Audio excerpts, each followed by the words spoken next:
नमस्कार। मैं Ravindra Kumar, lecturer political science, government senior secondary school Jatlana, जिला यमुनानगर।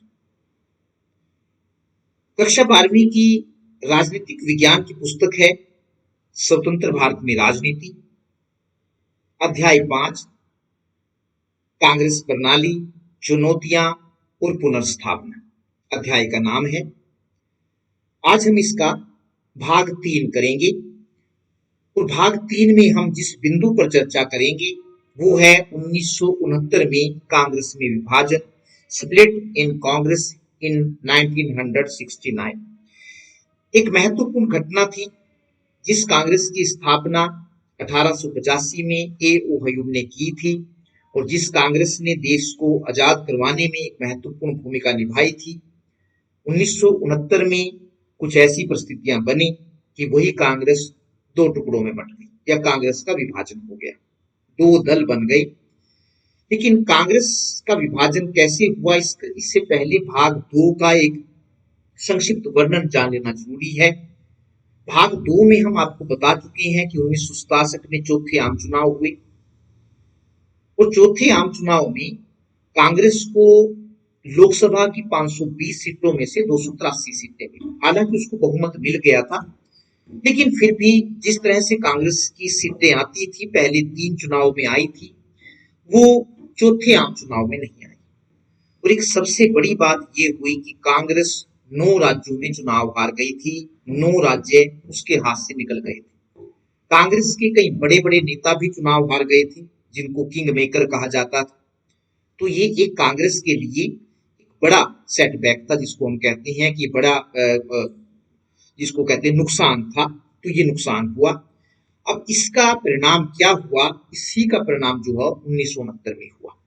1967 के चुनाव में अनेक राज्यों में कांग्रेस की हार ने यह साबित कर दिया था कि चुनाव में कांग्रेस को भी हराया जा सकता है।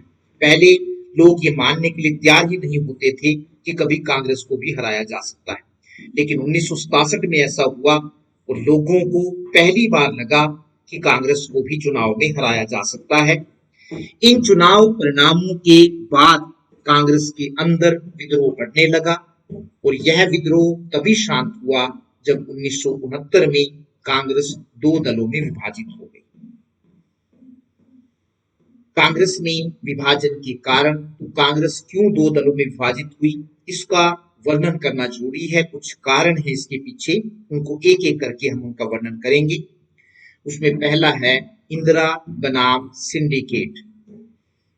प्रधानमंत्री बनने के बाद श्रीमती इंदिरा गांधी को असली चुनौती विपक्षी दलों से नहीं मिली, बल्कि अपनी ही पार्टी के अंदर से मिली।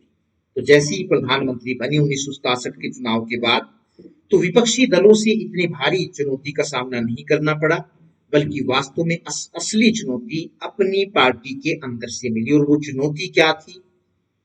कांग्रेस के अंदर कुछ प्रभावशाली नेताओं का एक समूह था जिसे सिंडिकेट कहा जाता है।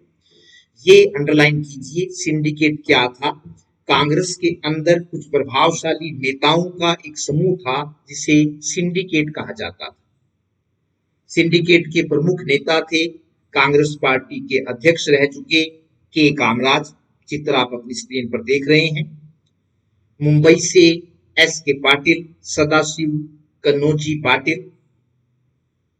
कर्नाटक से एस निजलिंगप्पा। आंध्र प्रदेश से नीलम संजीवा रेड्डी। इन नेताओं का पार्टी पर पूरा नियंत्रण था और ये अपने आप को किंग मेकर समझते थे। किंग मेकर का मतलब होता है कि यही वास्तव में प्रधानमंत्री को बनाने वाले थे। तो इन नेताओं, जो कांग्रेस के अंदर जो प्रभावशाली नेता थे, उन नेताओं के समूह को सिंडिकेट कहा जाता था और ये अपने आप को किंग मेकर समझते थे क्योंकि इनका पार्टी पर पूरा नियंत्रण था। लाल बहादुर शास्त्री की मृत्यु के बाद इंदिरा गांधी को प्रधानमंत्री बनाने में इस समूह ने महत्वपूर्ण भूमिका निभाई थी।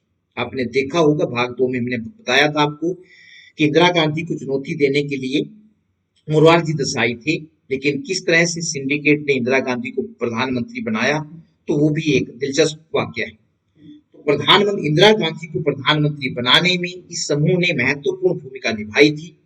अतः इस समूह को उम्मीद थी कि प्रधानमंत्री बनने के बाद श्रीमती इंदिरा गांधी उनकी सलाह अनुसार काम करेगी। लेकिन प्रधानमंत्री बनने के बाद श्रीमती इंदिरा गांधी ने हर निर्णय लेते समय सिंडिकेट को दूर रखा। उन्होंने अपने सलाहकारों में पार्टी से बाहर के लोगों को रखा। इस प्रकार धीरे धीरे बड़ी सावधानी से उन्होंने सिंडिकेट को हाशिए पर ला दिया। यह बात कांग्रेस के विभाजन का कारण है। जो सिंडिकेट अपने आप को प्रभावशाली समझती थी और किंग मेकर समझती थी, प्रधानमंत्री बनने के बाद श्रीमती इंदिरा गांधी ने उनकी सलाह मानने से इनकार कर दिया। उसमें आया है सिंडिकेट को हाशिए पर ला दिया। यह बात कांग्रेस के विभाजन का कारण है। प्रीवी पर्स की समाप्ति दूसरा पॉइंट है, दूसरा कारण है। प्रीवी पर्स को लेकर क्या विवाद हुआ? भारत की स्वतंत्रता के समय देश में 565 देशीय रियासतें थी। अध्याय 1 में हम इनका विस्तार से वर्णन कर चुके हैं।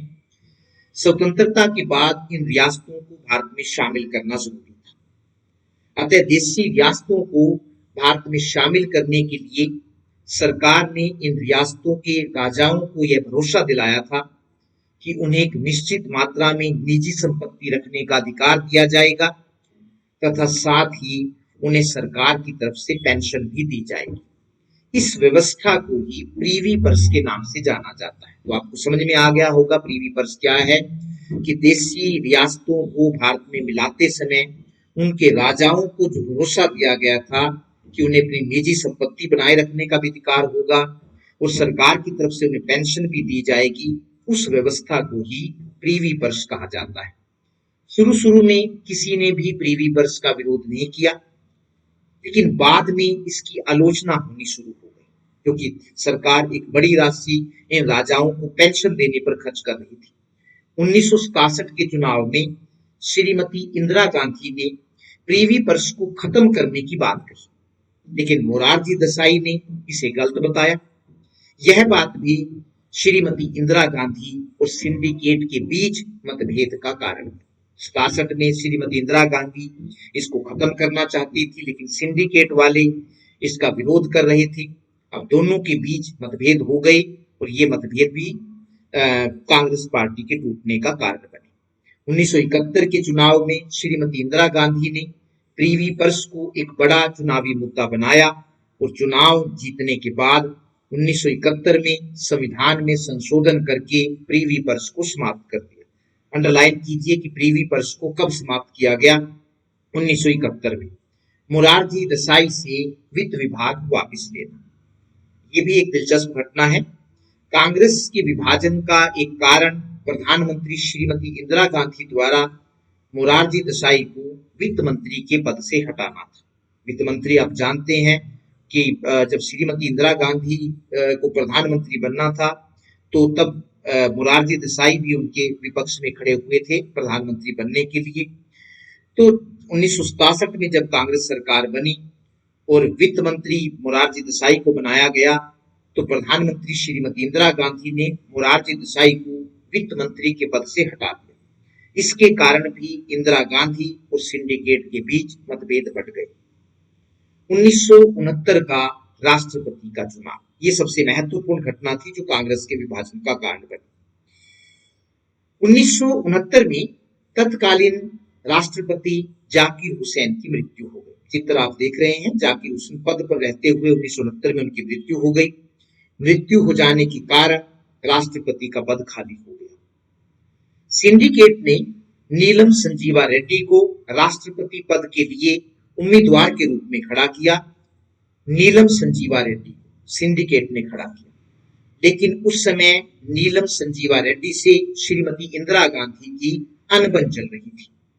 नीलम संजीवा रेड्डी 1969 के राष्ट्रपति के चुनाव में कांग्रेस के उम्मीदवार, चित्र आप देख रहे हैं, तो ये सिंडिकेट की तरफ से खड़े किए गए थे।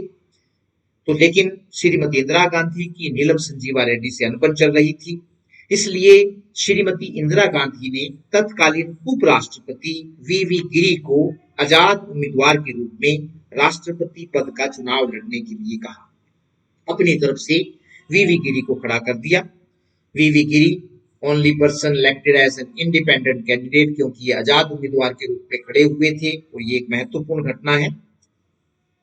इससे दोनों देशों के बीच इससे दोनों के मतलब क्या है? दोनों का मतलब है इंदिरा गांधी और सिंडिकेट। तो इससे दोनों इंदिरा गांधी और सिंडिकेट के बीच मतभेद और बढ़ गई। तत्कालीन कांग्रेस अध्यक्ष निजलिंगप्पा ने सभी एमपी और एमएलए को निर्देश दिया कि वे नीलम संजीवा रेड्डी को वोट दें। दूसरी ओर श्रीमती इंदिरा गांधी ने सभी एमपी और एमएलए को अपनी मर्जी से किसी भी उम्मीदवार को वोट देने के लिए कहा। उस समय की हिंदुस्तान टाइम्स का अखबार है, उसमें दिखाया गया PM insist on free vote, अपनी मर्जी से किसी को भी वोट देने के लिए कहा, जबकि सिंडिकेट वालों ने सभी एमपीज और एमएलए को नीलम संजीवा रेड्डी को वोट देने के लिए कहा। इस चुनाव में आजाद उम्मीदवार वीवी गिरी की जीत हुई और कांग्रेस उम्मीदवार नीलम संजीवा रेड्डी की हार हुई। आप चित्र देख रहे हैं, इसमें दिखाया गया है कार्टून वीवी गिरी की जीत के बाद छपा था। इसमें उन्हें एक विजयी मुक्केबाज के रूप में दिखाया गया है। उनके गले में माला लटक रही है। उनका मुकाबला सिंडिकेट के उम्मीदवार से था। कार्टून में सिंडिकेट के प्रतीक के रूप में निजलिंगप्पा को घुटने टेकते दिखाया गया है। कांग्रेस जिस तरह से गिर गया है, क्या आप बता सकते हैं कि इस कार्टून में इंदिरा गांधी को मुक्केबाजी वाला दस्ताना पहने क्यों दिखाया गया है?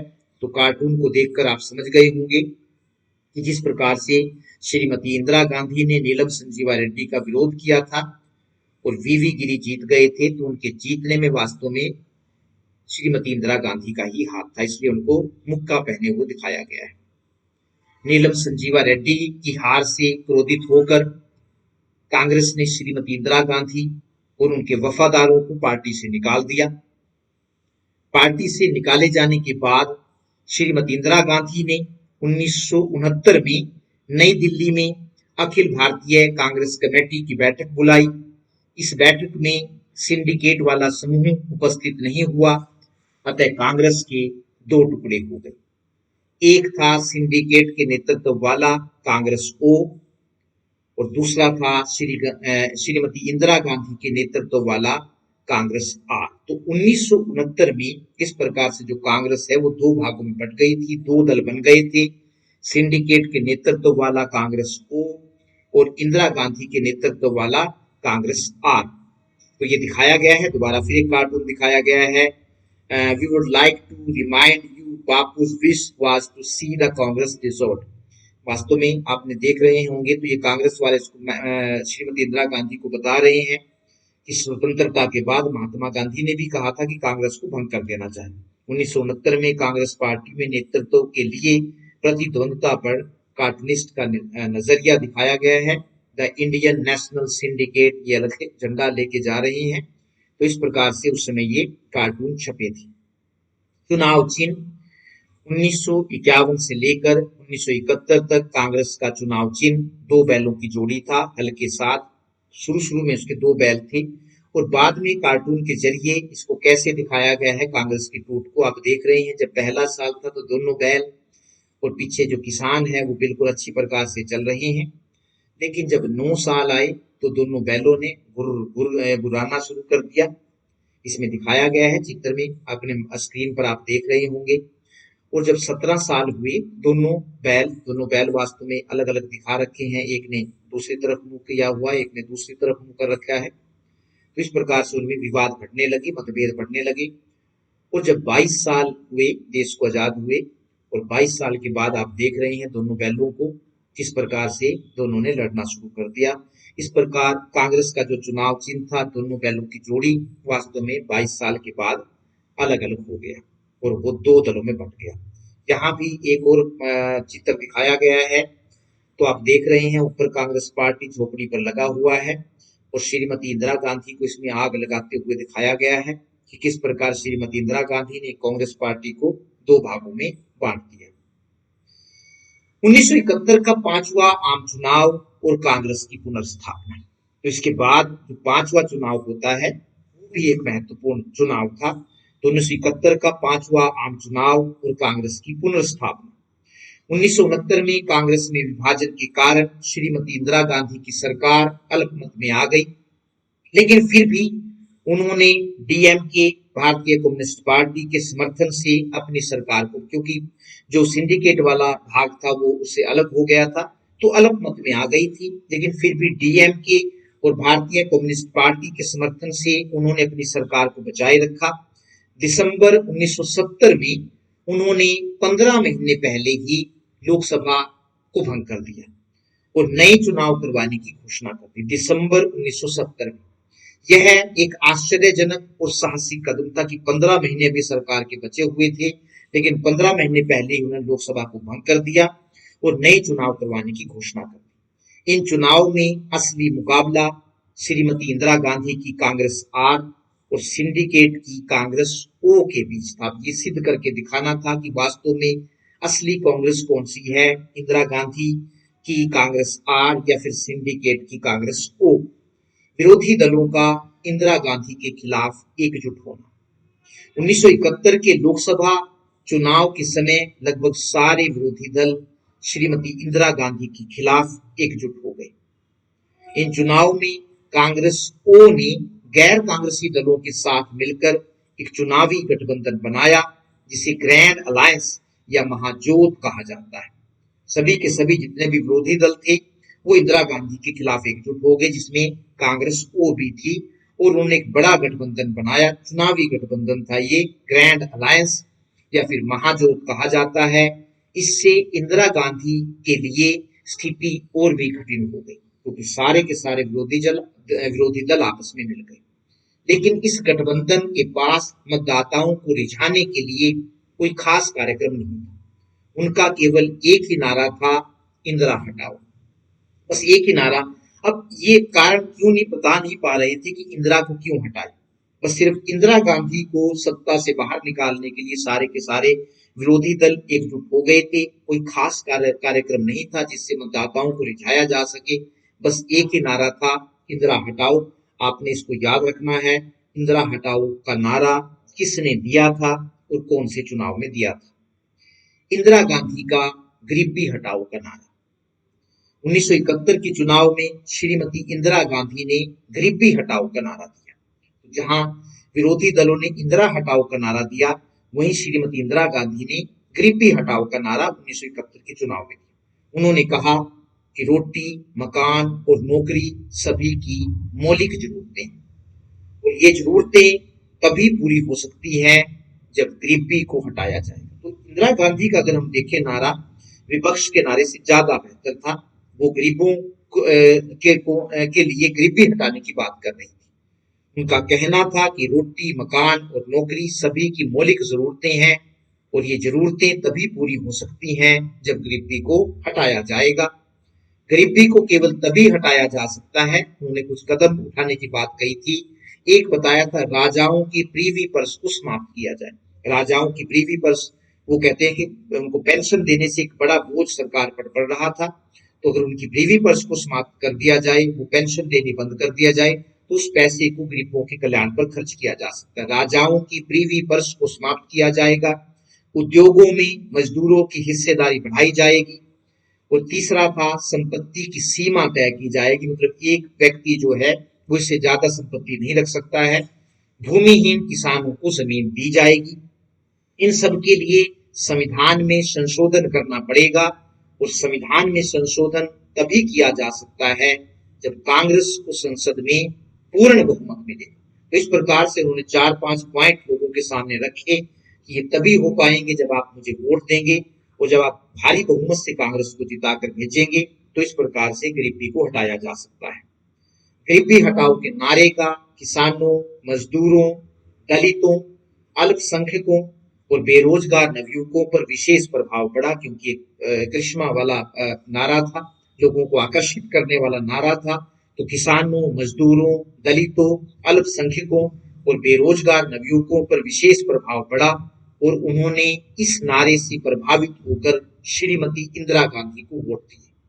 1971 के चुनाव परिणाम 1971 के चुनाव परिणामों ने सभी को हैरान कर दिया। किसी को भी उम्मीद नहीं थी कि श्रीमती इंदिरा गांधी की पार्टी कांग्रेस आर को इतनी ज्यादा सीटें मिलेंगी। इन चुनाव में कांग्रेस आर को लोकसभा में 352 सीटें मिली और 44% वोट हासिल किए। महत्वपूर्ण है, दोबारा फिर मैं दोहरा रहा हूं, इन चुनाव में, पांचवें आम चुनाव में जो 1971 में हुए, कांग्रेस आर जो श्रीमती इंदिरा गांधी की पार्टी थी, लोकसभा में 352 सीटें मिली और 44% वोट मिले। दूसरी ओर कांग्रेस को, जो सिंडिकेट के नेतृत्व वाली पार्टी थी, को केवल 16 सीटें मिली। इन चुनाव परिणामों ने यह सिद्ध कर दिया कि जनता की नजरों में इंदिरा गांधी की पार्टी ही असली कांग्रेस है। विपक्षी दलों द्वारा बनाया गया ग्रैंड अलायंस धराशायी हो गया था। इस महाजोत को 40 से भी कम सीटें मिली थी, जो श्रीमती इंदिरा गांधी को हटाने की बात कर रहे थे, इंदिरा हटाओ, जनता ने उसको पूरी तरह से नकार दिया था।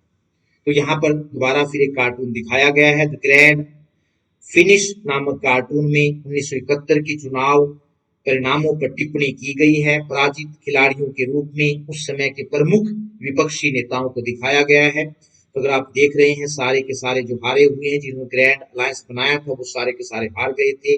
और पहले, दूसरे और तीसरे अगर हम देखें नंबरों पर, श्रीमती इंदिरा गांधी आई थी। I can't believe it, I thought I was coming first, you second and he third. तो सभी मतलब जो आए थे वो श्रीमती इंदिरा गांधी ने ग्रैंड अलायंस जो बनाया था विरोधी दलों ने, उसको पूरी तरह से खत्म कर दिया था, धराशायी कर दिया था। गरीबी हटाओ की राजनीति क्या थी? क्योंकि पांचवी आम चुनाव में श्रीमती इंदिरा गांधी ने गरीबी हटाओ का नारा दिया था और जिससे प्रभावित होकर लोगों ने श्रीमती इंदिरा गांधी को वोट दिए थे। तो गरीबी हटाओ की राजनीति वास्तव में ये क्या थी? 1971 के चुनाव में श्रीमती इंदिरा गांधी ने गरीबी हटाओ का नारा दिया। उन्होंने कहा कि रोटी, मकान और नौकरी सभी की मौलिक जरूरतें हैं और ये जरूरतें तभी पूरी हो सकती है जब गरीबी को हटाया जाएगा। इस नारे से प्रभावित होकर लोगों ने श्रीमती इंदिरा गांधी को वोट दिए और कांग्रेस की सरकार बनी। कांग्रेस सरकार ने इस नारे को व्यवहारिक रूप देने के लिए, मतलब लागू करने के लिए 1971 में 20 सूत्री कार्यक्रम तैयार किया। गरीबी को हटाने के लिए जो श्रीमती इंदिरा गांधी ने बातें कही थी कि किस तरह से गरीबी को हटाया जाएगा, तो जैसे ही उनकी सरकार बनी 1971 में, तो उन्होंने 20 सूत्री कार्यक्रम तैयार किया। इसके अंतर्गत गरीबी को दूर करने के लिए कई कदम उठाए गए। लेकिन 1971 में भारत पाक युद्ध को आप पिछले वाले अध्याय में आप पढ़ चुके हैं कि हमारा पाकिस्तान के साथ युद्ध छिड़ गया था। 1971 में भारत पाक युद्ध होने के कारण तथा कीमतें बढ़ जाने के कारण गरीबी हटाओ के लिए जो धनराशि रखी गई थी उसमें कटौती करनी पड़ी, क्योंकि जो पैसा गरीबी हटाओ के लिए निर्धारित किया गया था वो युद्ध पर लगाना पड़ा, तो उसमें कटौती करनी पड़ी, जिससे गरीबी हटाओ के कार्यक्रम को गहरा धक्का लगा, जिसके कारण गरीबी हटाओ का नारा केवल नारा बनकर रह गया। तो महत्वपूर्ण प्रयास किए गए थे, लेकिन युद्ध शुरू हो जाने के कारण और कीमतें बढ़ जाने के कारण गरीबी हटाओ का जो नारा था वो वास्तव में नारा बनकर ही रह गया था। कांग्रेस प्रणाली का पुनर्स्थापन, क्योंकि श्रीमती इंदिरा गांधी ने कांग्रेस प्रणाली को दोबारा स्थापित किया था, तो इसको ही हम कांग्रेस प्रणाली का पुनर्स्थापन कहते हैं। और किस प्रकार जो श्रीमती इंदिरा गांधी ने कांग्रेस बनाई वो भी इसमें बताया गया है। पुनर्स्थापन का अर्थ फिर से स्थापित करना है, सिंपल सा अर्थ है पुनर्स्थापन, मतलब फिर से स्थापित करना। 1971 के चुनाव में श्रीमती इंदिरा गांधी ने कांग्रेस पार्टी को न केवल जीवित किया बल्कि उसको फिर से स्थापित भी किया। दोबारा दोहरा रहा हूं क्योंकि एक ये महत्वपूर्ण कदम था। 1967 के चुनाव में जिस प्रकार से कांग्रेस 9 राज्यों में हार गई थी और एक साधारण सा बहुमत मिला था, तो हम ये सोचने लगे थे लोग कि कांग्रेस को भी हराया जा सकता है। उसी कांग्रेस को श्रीमती इंदिरा गांधी ने 1971 के चुनाव में न केवल जीवित किया बल्कि उसको फिर से स्थापित भी किया।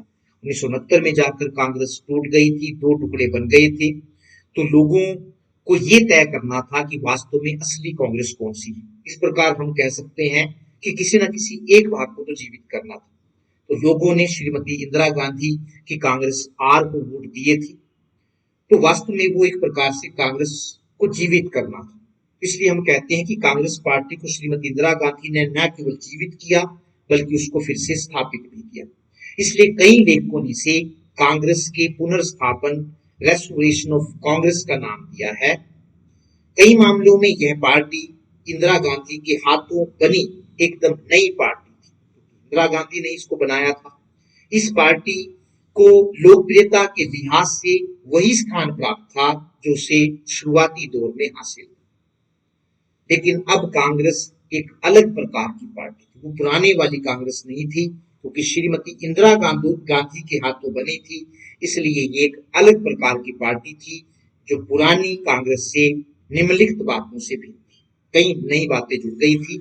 पहला, नई कांग्रेस पूरी तरह से अपने सर्वोच्च नेता की लोकप्रियता पर आधारित थी। इंदिरा गांधी की पार्टी थी तो सिर्फ उसी की लोकप्रियता पर आधारित थी। तो नई कांग्रेस पूरी तरह से अपने सर्वोच्च नेता की लोकप्रियता पर आधारित थी। दूसरी विशेषता ये थी कि नई कांग्रेस की पुरानी कांग्रेस का प्रभाव समाज के सभी वर्गों में था, लेकिन नई कांग्रेस सिर्फ पिछड़े वर्गों, आदिवासियों और अल्पसंख्यकों में भी सिर्फ खासकर मुसलमानों पर निर्भर थी, क्योंकि इन्हीं वर्गों ने कांग्रेस को चुनाव में जितवाया था। तो जो पुरानी कांग्रेस थी, जो समाज के सभी वर्गों से जुड़ी हुई थी, अब नई कांग्रेस में ये विशेषता नहीं थी। वो सिर्फ पिछड़े वर्गों, आदिवासियों और अल्पसंख्यकों, खासकर मुसलमानों पर निर्भर थी। तीसरी जो विशेषता नई कांग्रेस की बनी, पुरानी कांग्रेस में हर किसी की राय का सम्मान होता था, चाहे राय भिन्न भी क्यों ना हो। लेकिन नई कांग्रेस उन लोगों से दूर होती चली गई जो उससे अलग राय रखते थे। वहां सबको साथ लेकर चला जाता था। लेकिन नई कांग्रेस की ये विशेषता नहीं रही। इसमें जो श्रीमती इंदिरा गांधी के विचारों से सहमत थे, वास्तव में वही कांग्रेस में रह सकते थे। कुल मिलाकर यह कहा जा सकता है कि इंदिरा गांधी ने कांग्रेस प्रणाली को पुनर्स्थापित तो जरूर किया, लेकिन इसके साथ ही उन्होंने कांग्रेस प्रणाली की प्रकृति को भी बदल कर रख दिया। हम ये तो कह सकते हैं कि कांग्रेस प्रणाली को फिर से जीवित किया, लेकिन वास्तव में जो नई कांग्रेस थी वो पूरी तरह से बदल चुकी थी। इसलिए हम उसको कह सकते हैं कि श्रीमती इंदिरा गांधी ने नई कांग्रेस की प्रकृति को बदल कर रख दिया था।